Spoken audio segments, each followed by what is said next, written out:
প্রিয় দর্শক, বাঘা উপজেলা জামায়াতে ইসলামীর উদ্যোগে ৩৬ জুলাই ছাত্র জনতার গণ অভ্যুত্থানের বর্ষপূর্তি উপলক্ষে গণমিছিল অনুষ্ঠিত হচ্ছে। সেই চিত্রই দেখতে পাচ্ছেন মিলন মিডিয়ার পর্দায়। বাঘা উপজেলা জামায়াতে ইসলামীর গণমিছিলে রীতিমতো জনতার ঢল নেমেছে।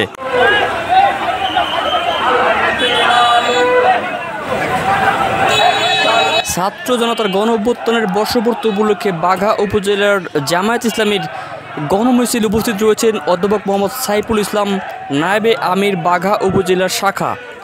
উপস্থিত রয়েছেন বাঘা উপজেলা পরিষদের সাবেক চেয়ারম্যান মাওলানা জিন্নাত আলী।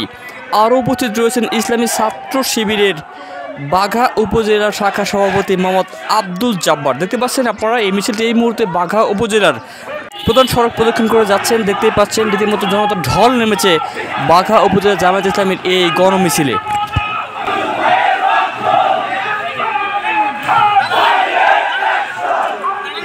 মঙ্গলবার ৫ আগস্ট বিকেলে বাঘা উপজেলার সদরে ২৪ জুলাই ছাত্র জনতার গণ অভ্যুত্থানে স্বৈরশাসক শেখ হাসিনা সরকারের পতনের বর্ষপূর্তিতে মিছিলটি বাঘা উপজেলার বিভিন্ন গুরুত্বপূর্ণ পয়েন্ট প্রদক্ষিণ করে বাঘা উপজেলার ফাজিল মাদ্রাসা গেটে এসে শেষ হয়।